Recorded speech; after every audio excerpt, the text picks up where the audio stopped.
Bharatiya Janata party के साथ में मेरा एक नेचुरल अलाइनमेंट है।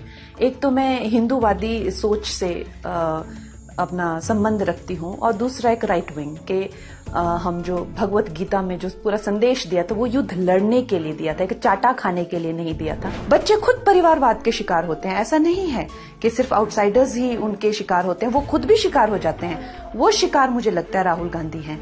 मुझे वो, मैं आपको सच्ची कहती हूँ, मुझे वो अपने हालात के एक विक्टिम लगते हैं। उनके जो हालात हैं उनके वो विक्टिम है। वो एक बहुत ही एम्बिशियस माता के जो है वो विक्टिम है।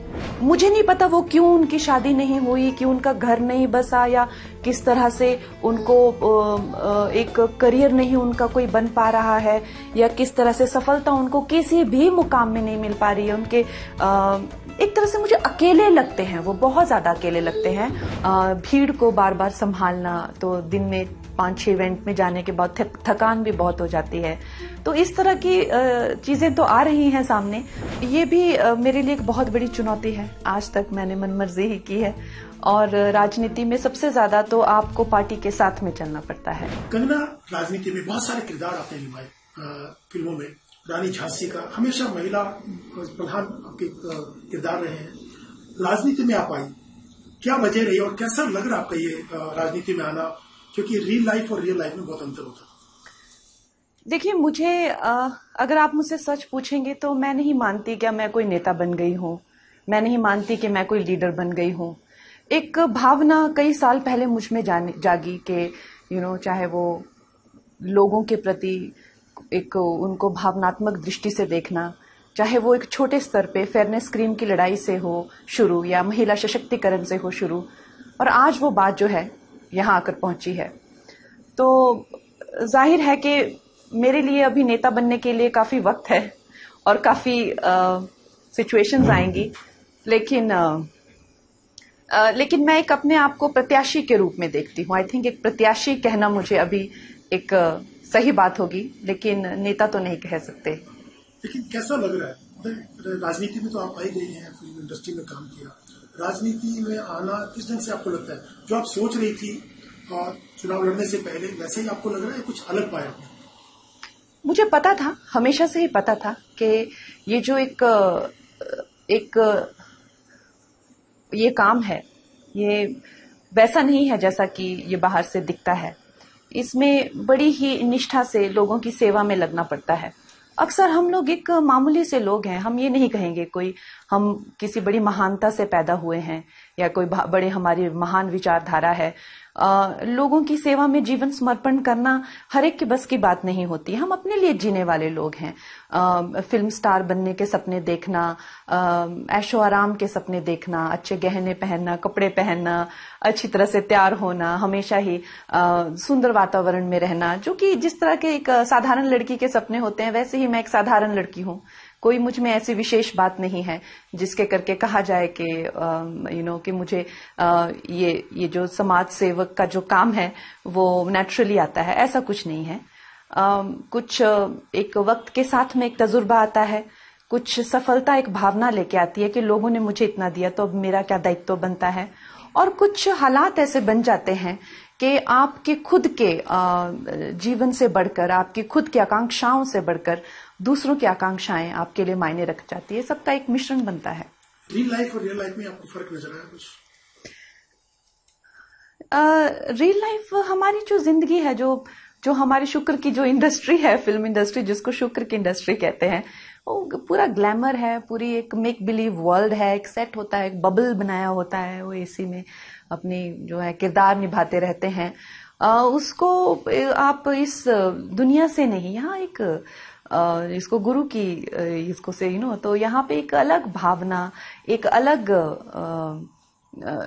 भावना के साथ आपको लोगों की सेवा में लगना पड़ता है। वो एक अलग दुनिया है, ये एक अलग दुनिया है। दोनों का कोई, जैसे मैंने कहा कि एक दूसरे के ऑपोजिट ये दुनिया है। ये मुश्किल है या वो मुश्किल है? नहीं, दोनों ही मुश्किल हैं। ये जरूर कहा जा सकता है कि अब उस फील्ड में 20 साल तक काम करके इस तरह के मैंने कुछ माहिर कमा लिए, या इस तरह की मेरी कुछ एक्सपीरियंस हो गई कि मैं उसमें काफी ज्यादा एक्सपीरियंस और निपुण हो गई। तो शायद वो मुझे अब इस वक्त पे लगता हो कि वो तो मेरे लिए बिल्कुल ही एक आसान एक काम था। लेकिन ऐसा नहीं है कि वो आसान है या ये मुश्किल है, दोनों ही आ जाए तो दोनों ही आसान है। एक स्क्रिप्ट होती है, डायलॉग लिखे होते हैं, सब कुछ। तो यहाँ पर आप जब भाषण देती हैं तो आप पहले प्रिपेयर करते हैं स्पीच, या जाकर के अपने हिमाचली में भाषा में या अपने तरीके से बात करती हैं लोगों के बीच में? नहीं, मैं कोई स्पीच प्रिपेयर नहीं करती। मैं वहां जाती हूँ और जिस तरह से एक माहौल बनता है, जिस तरह से लोग होते हैं, जिस तरह के लोग होते हैं, कई बार कुछ लोग जो हैं वो अलग अलग एरियाज होते हैं। कुछ लोग कुछ काफी इंटीरियर्स होते हैं, कुछ शहरी एरियाज होते हैं, अलग अलग लोग होते हैं, अलग उनकी अपेक्षाएं होती हैं, तो उस हिसाब से बोल देते हैं जैसा मन में आता है। तो लेकिन जैसे गवर्नमेंट की पॉलिसीज क्या हैं, उनकी योजनाएं क्या हैं, उनका कार्यक्रम क्या है, आगे पूरा विजन क्या है, उसके बारे में थोड़ी पढ़ाई मुझे करनी पड़ रही है, क्योंकि इतने पता तो है कि काम बहुत हो रहे हैं, पर अब उसका जो एक एक्यूरेट डेटा है वो शायद पता नहीं था। क्या कह के वोट मांगती हैं जनता से, क्या मुद्दे लेके जाते हैं लोगों के बीच में कि क्यों वोट दें आपको? मेरा तो मुद्दा एक बिल्कुल साधारण सा है कि मैं ये लोकसभा के चुनाव हैं, हमारे प्रधानमंत्री जी के लिए चुनाव है, मैं उनकी प्रत्याशी हूं, तो मुझे मिलने वाला वोट उनको जाएगा। तो हम उन्हीं की ही जो है मैसेज लेके दुनिया के सामने आ रहे हैं और उन्हीं को प्रेरित कर रहे हैं अपनी भाषा में या अपने लोकल लैंग्वेज में कि आप चूक ना जाएं कमल के फूल को बटन दबाने से। आपने बीजेपी ही क्यों चुना? बहुत सारी पार्टियां हैं, विपक्षी पार्टियां भी हैं, बीजेपी में ही आना क्यों चुना? बीजेपी भारतीय जनता पार्टी के साथ में मेरा एक नेचुरल अलाइनमेंट है। एक तो मैं हिंदूवादी सोच से अपना संबंध रखती हूँ, और दूसरा एक राइट विंग के हम जो भगवत गीता में जो पूरा संदेश दिया था वो युद्ध लड़ने के लिए दिया था, एक चाटा खाने के लिए नहीं दिया था। वो मेरी एक फंडामेंटल सोच मेरी वो है। बाकी मैं नेता सुभाष चंद्र बोस की मैं बहुत बड़ी फैन हूं, और उसी तरह से तो एक नेचुरल अलाइनमेंट जो है मेरा उनके साथ में हुआ, जिसे देख के मैं भी काफी आश्चर्यचकित थी शुरुआत में। कंगना जी, आपके विरोधी ये कहते हैं कि फिल्म स्टार आते हैं और वोट मांग के चले जाते हैं, चुनाव जीत जाते हैं, उसके बाद मुंबई चले जाते हैं, लोग ढूंढते रह जाते हैं, मिलेंगे ही नहीं, वो किसके पास जाए। तो आपको लेकर भी जैसे ही आपको टिकट मिला, आपके विरोधियों ने ये कहना शुरू कर दिया। तो क्या आप यहाँ पे लोगों के बीच में रहेंगी या फिल्में भी करेंगी जाकर के लोग? देखिए अशोक जी, लोग तो ये भी कहते थे जब मैं फिल्मों में गई थी कि हीरोइन की जो शेल्फ लाइफ है वो 3 से 4 साल होते हैं, तुम्हें आइटम नंबर करवाएंगे, 4-5 गाने अगर तुम्हें मिल जाए एक फिल्म में, 1-2 सीन मिल जाए तो तुम्हारे लिए बहुत बड़ी बात है। लेकिन फिर मैंने जो किया वो एक इतिहास है। तो 20 साल का मेरा करियर रहा है, और उसमें एक पैरेलल सिनेमा की नींव रखना महिला सशक्तिकरण में, वो कोई छोटी मेरे लिए लड़ाई नहीं थी। तो पहले लोगों ने क्या किया और अब आगे वो क्या कर रहे हैं, मुझे उससे क्या लेना देना। माजरा ये है कि मुझे क्या करना है। मेरा ये मानना है कि मैं कभी भी किसी इफेक्ट के लिए या ऐसे ही कोई बात करती नहीं हूँ।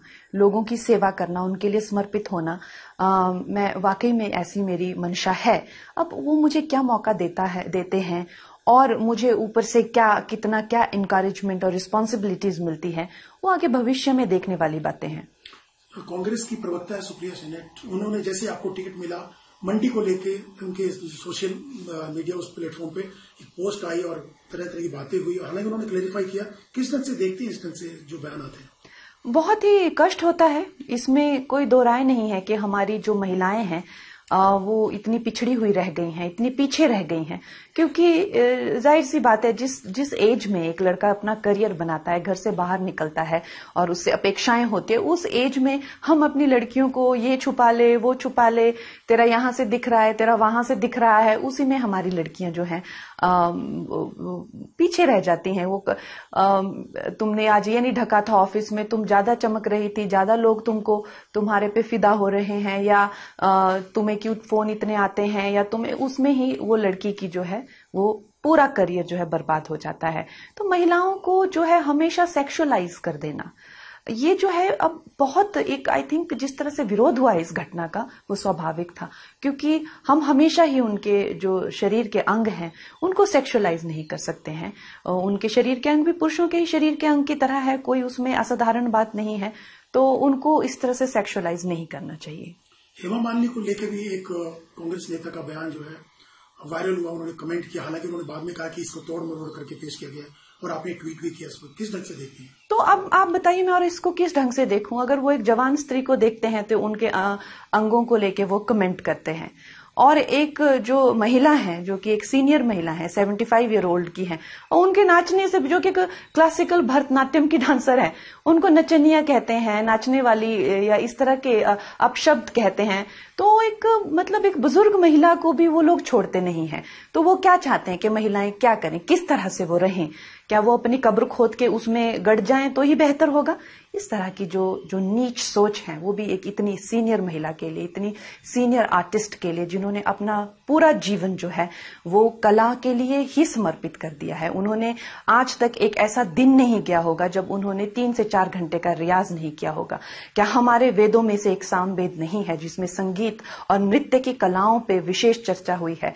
तो उनको एक ज्ञानी, एक ऋषि या एक महान व्यक्तित्व की तरह ना देखकर उनको एक नाचने वाली और ऐसे अभद्र टिप्पणी उनपे करने वालों की क्या सोच है, वो आपसे छुपी नहीं है। कंगना, जैसे आप फिल्म स्टार हैं तो आपके फैन जाते हैं, फोटो खिंचवाते हैं, मिलना चाहते हैं, लेकिन इस लाइन में चुनाव राजनीति में तो लोगों के पास आपको खुद जाना पड़ेगा वोट मांगने के लिए, वो आसान नहीं होता, हाथ जोड़ने पड़ेंगे खुद से। तो कितना आपको लगता है कि ये मुश्किल है? देखिए, मैं ये नहीं कहूंगी कि मुश्किल नहीं है, और एक तरह से हमें हमेशा ही भीड़ों से बचाया गया है, और अभी इस तरह से माहौल बनाया जा रहा है कि एक भीड़ इकट्ठी की जाती है और हमें वहां छोड़ दिया जाता है। तो जाहिर सी बात है, लोगों का जिस तरह से प्यार है, और आजकल हर एक के पास जैसा फोन है तो सेल्फी सबको चाहिए, और आई थिंक कोविड के बाद तो हर कोई बहुत ज्यादा परस्परता से थोड़ा सा घबरा भी जाते हैं, तो घबराहट होती है। कभी कोई फोन फेस पे ना लग जाए, कोई चोट ना लग जाए, मुझे या किसी और को धक्का मुक्की बहुत होती है। कई बार हार डालने के लिए आते हैं, वो मुझ पे ही पूरी तरह से गिर जाते हैं। भीड़ को बार बार संभालना, तो दिन में 5-6 इवेंट में जाने के बाद थकान भी बहुत हो जाती है। तो इस तरह की चीजें तो आ रही हैं सामने, और मैं ये नहीं कहूंगी कि उसमें दिक्कत या परेशानी नहीं हो रही है, पर अब देखिए जैसी जैसी स्थिति होती है वैसे ही इंसान को अपने आप को बदलना पड़ता है। आपके बारे में कहा जाता है कि आप मनमानी करती है, अपनी मर्जी से चलती है। राजनीति में तो अपनी मर्जी से चलना बहुत मुश्किल होता है, लोगों के हिसाब से चलना पड़ेगा। तो हाँ, उसके साथ कर पाएंगे? ये भी मेरे लिए एक बहुत बड़ी चुनौती है। आज तक मैंने मनमर्जी ही की है, और राजनीति में सबसे ज्यादा तो आपको पार्टी के साथ में चलना पड़ता है।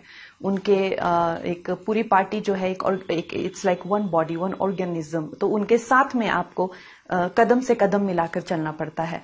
तो ये भी एक चुनौती है, क्योंकि मैंने अपनी जिंदगी में, जैसे आपने कहा, कभी अपनी ही की है हमेशा, तो ये भी एक अच्छा अनुभव है। उसमें सबसे बड़ी ये बात होती है कि आज तक मैंने मनमानी इसलिए की थी क्योंकि मुझे कभी लगा नहीं कि मुझे अपने से ज्यादा इंटेलिजेंट लोग जिंदगी में मिले हैं। हमेशा मुझे ऐसी फीलिंग हुई कि ये तो कुछ जानते नहीं है, मुझे क्या समझाएंगे। लेकिन जिस तरह की व्यवस्था में अब मैं हूं, ऐसे न जाने कितने लोग हैं, खासकर हमारे यशस्वी प्रधानमंत्री जी, जिनको मैं बहुत ही बड़ा प्रेरणा का एक स्रोत मानती हूं, और हर तरीके से मैं समझती हूं कि वो बहुत ही ज्यादा एक तरह से ईश्वरीय रूप है। उनसे जितना हो सके हमें सीखना चाहिए, जितना हो सके उनकी गाइडेंस के अंडर काम करना चाहिए। तो इस तरह की भावनाएं जो मुझ में हैं, तो मुझे इस तरह की उनको फॉलो करने में, या पार्टी में और भी बहुत ज्यादा वरिष्ठ नेता हैं, कार्यकर्ता हैं, जो बिल्कुल निस्वार्थ भाव से सेवा कर रहे हैं। वो हर तरह से अवश्य ही मुझसे वो बेहतर हैं, मुझसे वो ज्यादा योग्य हैं, तो उनके अंडर, उनके सुपरविजन में काम करने में मुझे कोई आपत्ति नहीं है। कंगना, विपक्ष का किस नेता से आप प्रभावित है, किसको एडमायर करती हैं? बीजेपी में तो बहुत सारे होंगे, लेकिन विपक्ष में भी कोई नेता है आपको जिसको? अभी आपने करतूतें उनकी जिस तरह से आप बता रहे हैं, और जिस तरह से कोई भी वो स्टैंड नहीं लेते हैं महिलाओं के लिए, तो आप मुझे बताइए उनमें एडमायर करने वाली कौन सी बात है? किस बात को लेके उन्हें एडमायर किया जाए? ये पहले मैं कहूं कि जैसे थे कांग्रेस में, जैसे शास्त्री जी थे, या बहुत पुरानों की बात मैं कर रही हूँ, कई हद तक कुछ ना कुछ गुण मैं कहूंगी इंदिरा गांधी जी में भी थे। लेकिन अब तो बिल्कुल ही, जिसे कहते हैं, एक शर्मनाक तरीके से काम होता है, और कोई भी गुण नहीं है।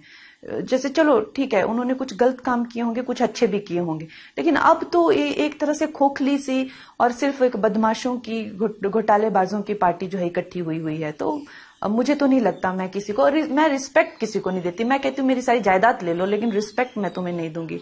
रिस्पेक्ट मैं कुछ ही लोगों को देती हूँ जो डिजर्विंग लोग होते हैं। राहुल गांधी के बारे में क्या कहना आपका? राहुल गांधी ने यात्राएं निकाली, पहले भारत जोड़ो यात्रा, फिर भारत जोड़ो न्याय यात्रा निकाली, और वो तरह तरह की बातें बीजेपी को लेके। मैं आपको सच्ची कहती हूँ, मुझे वो अपने हालात के एक विक्टिम लगते हैं। उनके जो हालात हैं उनके वो विक्टिम है। वो एक बहुत ही एम्बिशियस माता के जो है वो विक्टिम है। वो अपने, मुझे नहीं लगता वो जितना नाकामयाब उन्हें दुनिया में दिखाया गया है या बताने की कोशिश की गई है, इतने नाकामयाब वो हैं। मुझे लगता है उन कुछ और वो जिंदगी में करते। जैसे हमने 3 इडियट के जैसे फिल्में देखी हैं। बच्चे खुद परिवारवाद के शिकार होते हैं। ऐसा नहीं है कि सिर्फ आउटसाइडर्स ही उनके शिकार होते हैं, वो खुद भी शिकार हो जाते हैं। वो शिकार मुझे लगता है राहुल गांधी हैं। वो कुछ और करते, किसी और हो सकता है उनको एक्टिंग करनी हो, क्या पता। आप उनका जिस तरह से सब वो एक्टर बन सकते हैं, वो डेफिनेटली।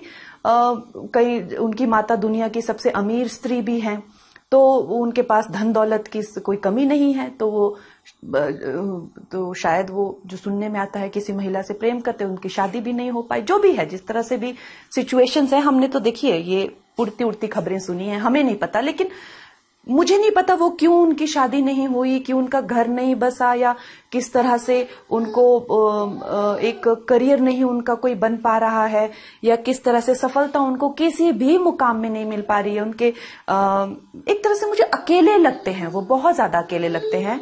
और मुझे लगता है उन पे प्रेशर बहुत डाला जाता है कि तुम ये करो करो करो, तुमसे चाहे ये हो चाहे नहीं हो, पर तुम ये करो।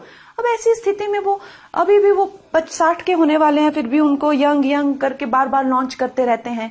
तो मैंने ऐसे बच्चों को फिल्म इंडस्ट्री में भी देखा हुआ है। उनके माँ बाप उनके पीछे पड़े हुए हैं, उनकी जिंदगी उन्होंने बिल्कुल नरक कर दी है। करो करो करो, करना ही पड़ेगा। अब वो बच्चे जो हैं एकदम से बर्बाद हो चुके हैं, उनकी भी यही स्थिति है। तो आपको लगता है राहुल गांधी पॉलिटिक्स के अलावा कुछ और करना चाहिए? डेफिनेटली उनको करना चाहिए था और वो सफल हो सकते थे। अभी ये काम उनका नहीं है, ये नहीं हो रहा है उनसे। उनकी माता समझती नहीं है और वो उनको जो है किसी ना किसी तरह, जो हमें लगता है वो जबरदस्ती उनसे कराया जा रहा है। और प्रियंका गांधी के बारे में क्या कहना? उन्होंने तो महिलाओं के लिए लड़की हूं, लड़ सकती हूँ, यूपी चुनाव में कैंपेन किया, और दोनों में बेहतर कौन लगता है आपको, प्रियंका और राहुल? मुझे तो दोनों ही अच्छे लगते हैं। मुझे वो दोनों हालात के मारे हुए लगते हैं। मुझे लगता है उनकी माता को उन्हें इस तरह से टॉर्चर नहीं करना चाहिए। मुझे जो लगता है, मैंने कहा मैं कोई नेता नहीं हूं, मैं एक प्रत्याशी हूं। अभी मुझे जो है वो, तो मुझे ये सब राजनीतिक लैंग्वेज आती नहीं है। मैं आपको एक साधारण लैंग्वेज में बता रही हूँ, जो कि एक महिला को लग रहा है बाहर से देख के। मुझे लगता है वो अच्छे बच्चे हैं, उनको जो करने देना चाहिए था, सुखी जिंदगी जीने देनी चाहिए थी, लेकिन वो नहीं हुआ। उनका बुरी तरह से जो है वो टॉर्चर हो रहा है, और अब वो दोनों ही परेशान लगते हैं। दोनों पॉलिटिक्स में आपको लगता है आगे फ्यूचर क्या देखते हैं? मतलब आप कैसी बातें कर, क्या फ्यूचर? उन लोगों को टॉर्चर करके ऐसा लगता है कि जैसे एकदम से दोनों को देख के लगता है कि बहुत ही एक तरह से परेशान है। वो दोनों अपनी जिंदगी से परेशान है। ऐसा नहीं लगता है कि वो किसी और, अपनी जिंदगी से दोनों परेशान लगते हैं। आई होप कि अभी भी टाइम है और अच्छी कोई उनकी माता उनका अच्छा मार्गदर्शन करे, और बच्चों के जो खुद के अपने जो है, जैसा 3 इडियट जैसी फिल्मों में दिखाया जाता है, उनको एक्सेप्ट करे जो उनके खुद की वो है। कंगना, अरविंद केजरीवाल, मुख्यमंत्री अरविंद केजरीवाल भी जेल में है। भ्रष्टाचार के खिलाफ मुहिम चला करके वो राजनीति में है, चुनाव लड़े, जीते। अब भ्रष्टाचार के मुद्दे को लेकर ही वो जेल में है, मतलब के मामले में को लेकर के ही। किस ढंग से देखते हैं इस पूरे को? ये सारे ढंग से हम लोगों को पूरे देश को देखना है कि क्या होता है। जो इंसान जो है अपने खुद के, चाहे वो अन्ना हजारे जो भी हो, उन्होंने भी कहा था कि ये बंदे से बच के रहना, ये बहुत ही ज्यादा खतरनाक और एक तरह से हानिकारक इंसान हो सकते हैं आगे चलकर। तो हम सारे देश को देखना है कि किस तरह के मुखौटा पहन के आते हैं और फिर बाद में क्या करतूते करते हैं। इमरजेंसी फिल्म आपकी बनी है, उसमें आपने इंदिरा गांधी का रोल प्ले किया है। तो कब ये फिल्म आने वाली है? क्या चुनाव के दौरान आएगी? और इंदिरा गांधी इस फिल्म के बनाने के पीछे क्या मोटिव था आपका? मुझे, जैसे मैंने कहा कि इंदिरा गांधी हो चाहे कोई भी महिला हो, मुझे महिलाओं के लिए बहुत ज्यादा एक सहानुभूति है। वो, मैं इस बात को मैं झुटला नहीं सकती। और एक महिलाओं के लिए मेरे दिल में रिस्पेक्ट भी है। तो उसके करके मैंने काफी काम भी किए हैं। और इंदिरा गांधी जी की जो एक पूरी जीवनी है, उस पर मैंने एक फिल्म बनाई है। और जब आप एक कलाकार के उसमें होते हो तो आपके लिए सब समान हैं। तो उस समानता के भाव को दिल में रखकर मैंने वो फिल्म बनाई है। तो जब वो आएगी तो मुझे लगता है सबको वो कांग्रेस और बीजेपी से उभरकर वो फिल्म है, तो सब लोग उसको एज ए एंटरटेनमेंट फिल्म देखें। लेकिन अक्सर इमरजेंसी को लेकर के कांग्रेस को टारगेट किया जाता रहा है, उनकी जो इमरजेंसी लगाई थी उसको लेकर हमेशा से बीजेपी निशाना साधी है। क्या उसको कांग्रेस से जोड़ करके कि कांग्रेस को दिखाने के लिए कि कांग्रेस ने कैसे कैसे किया था, इमरजेंसी लगाई थी, अक्सर काला दिन माना जाता है इतिहास का, जो बीजेपी हमेशा करती है। नहीं, ऐसे चुगलियों के लिए नहीं मैंने फिल्म बनाई है, मेरा वो स्वभाव नहीं है। ये जो संविधान के साथ, हमारे जो संविधान के साथ ये क्या घटना हुई थी, किन कारणवश घटना हुई थी, उन कारणों पर फोकस करते हुए ताकि आगे चलकर हमारे संविधान के साथ में ये खिलवाड़ ना हो। एक जो लीडर होता है उसकी क्या साइकी होती है, उसके क्या डीपली हिडन सिक्योरिटीज और इनसिक्योरिटीज, स्ट्रेंथ्स और वीकनेसेस होती हैं, ताकि हमारे संविधान को आगे चलकर ये खिलवाड़ ना हो पाए, इसलिए मैंने ये फिल्म बनाई है। बाकी किसी को कोई ऊंचा या नीचा दिखाने के लिए मेरे को एक प्लेटफॉर्म मिला है, मैं अपने आप को, अपनी पार्टी को उसमें शाइन कर सकती हूँ। फिल्मों का इस्तेमाल मैं उस चीज के लिए बिल्कुल नहीं करूंगी। विक्रमादित्य हैं, हिमाचल से मंत्री है या कांग्रेस सरकार में, उन्होंने कहा कि हमारी बड़ी बहन ने आपको लेकर के बयान दिया है। वो जब दूसरों पे टारगेट करती है तो अलग बात है, लेकिन अब जब उनके ऊपर टारगेट होता है तो वो तब नहीं देखती, लेकिन दूसरों को निशाना बनाती है। लेकिन हमारी बड़ी बहन है, यहाँ की बेटी है, लेकिन उनको देखना चाहिए कि दूसरों को निशाना बनाने से पहले तो वो बर्दाश्त नहीं होगा। वो कहते हैं कि मैंने बाकी फिल्म, अब जब मैं फिल्मों में गई तो मैंने आइटम नंबर्स के खिलाफ जो है आवाज उठाई, तो क्या वो मैंने गलत किया? मैंने जो फिल्म इंडस्ट्री के लोग, जो महिलाएं मुझे कहती थी इसे इंग्लिश नहीं आती है और इसे जो है यहां से निकाल देना चाहिए, उसके खिलाफ मैंने आवाज उठाई। और आउटसाइडर्स को रिस्क, क्या मैंने वो गलत किया? फेयरनेस क्रीम के खिलाफ, औरतों को जो कम सैलरी मिलती थी उसके खिलाफ, औरतों को जो है वो शोषण जो होता है मीटू के खिलाफ मैंने एक संघर्ष किया, तो क्या वो मैंने गलत किया? उनको दिक्कत किस बात से है? उनको इस बात से दिक्कत है कि मैं जो है अब अपनी जन्मभूमि में, मातृभूमि में वापस आ रही हूं और लोगों का मेरे प्रति प्यार देखकर उनको दिक्कत हो रही है। बाकी मैंने जो भी संघर्ष किया है मैंने महिलाओं के उद्धार के लिए ही किया है। आज तक मैंने कभी किसी महिला के लिए कोई पर्सनल टारगेट नहीं किया, चाहे वो नेपोटिज्म के किड हो, चाहे उनको अननेसेसरी जो है वो ग्लोरीफाई किया जा रहा हो क्योंकि वो नेपोटिज्म के प्यारे हैं। तो मैंने अपने हक में रह के बाकी महिलाओं, नेपोटिज्म की तो एक बेटी है, बाकी करोड़ों बेटियों का क्या? आइटम नंबर पे जो उनको जो, तो उनके लिए तो सेफ एनवायरनमेंट मिलता है, लेकिन जो सड़कों पर बेटियां जाती हैं रात को कॉलेज से, लेट हो जाती है ट्यूशन से, उनका क्या? तो अगर आपको जो है, अगर जो कुछ महिलाएं जो हैं वो अपनी कुछ दोस्तियों के लिए या इसके लिए जो है वो पे पैरिटी पे आवाज नहीं उठाती हैं, मगर बाकी करोड़ों महिलाओं का क्या, जिनको अपने घर चलाने, अपने बच्चे पालने हैं? तो ऐसा नहीं होता है। वो ये संकीर्ण सोच से मेरे इतने बड़ी फाइट को, इतने बड़ी मोटिवेशन को नहीं देख सकते, उनको अपनी सोच बढ़ानी होगी।